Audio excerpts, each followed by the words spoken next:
Canada's small community of North Korean defectors are angered by Trump's insults for Justin Trudeau and flattery for Kim in an unprecedented week for international geopolitics, during which Donald Trump praised the North Korean leader shortly after disparaging Canada's Prime Minister. One group of people has been particularly shocked by the US president's upending of diplomatic norms. Canada's small community of North Korean defectors has been shocked and infuriated by Trump's contrasting treatment of the two leaders, insults for Justin Trudeau after the G7 meeting in Quebec and flattery for Kim Jong-un at the summit in Singapore. Julie and David, who both asked to use pseudonyms for fear of retaliation, are a married couple who escaped from North Korea in 2005 and now live in Toronto. Speaking through a translator, Julie could not contain her anger at Trump's behaviour, attacking Prime Minister Trudeau but then, 24 hours later, going to Singapore and praising a dictator who is a murderer. "It was unbearable to watch," she said. She was particularly incensed by Trump's failure to raise the subject of human rights abuses during his meetings with the Kim, who he described as a very talented man with a great personality. They didn't address what was happening to the people in North Korea. All he did was praise Kim Jong-un.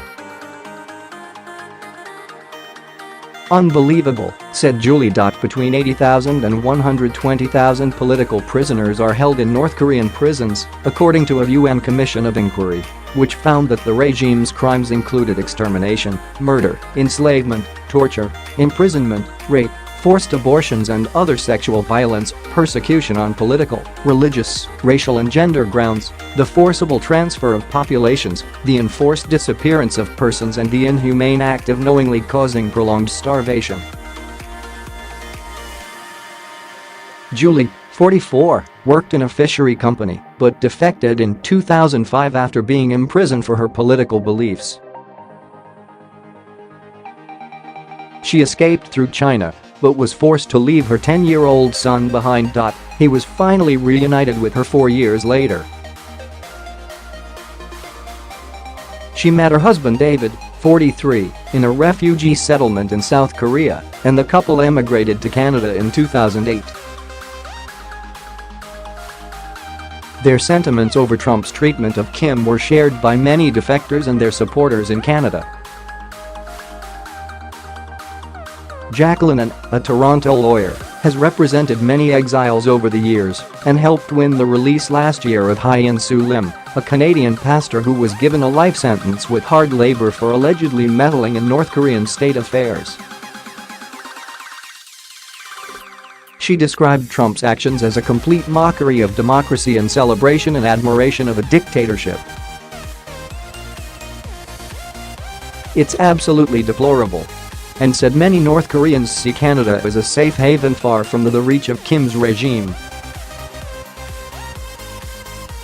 Trump, in contrast, has grown increasingly impatient with Canada in a growing row over trade rules. "Canada is the most compassionate country in the world," said and Trump should apologize to Trudeau. He wants to get into a trade war with Canada and then fly off to be with this dictator, the worst in the world. Rocky Kim, 38, fled North Korea in his early 20s in 2003 and made his way to Canada, where he now runs a heating and ventilation company in Toronto.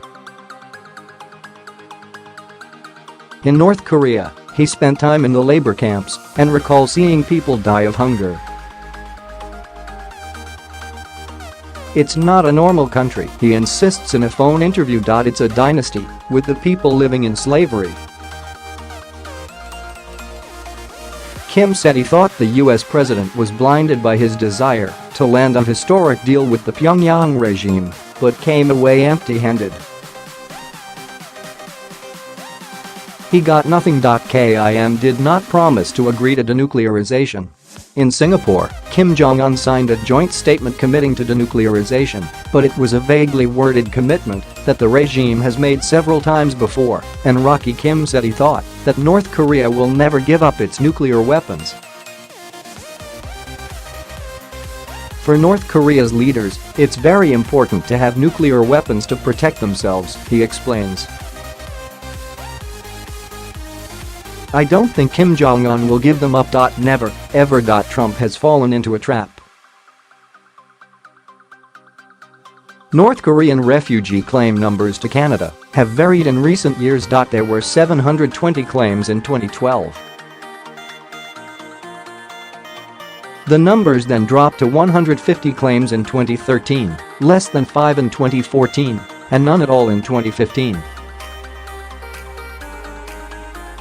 Canada's government has itself been criticized for its treatment of North Koreans after 150 defectors, some of whom have lived in the country for years, received letters last year saying that they could face deportation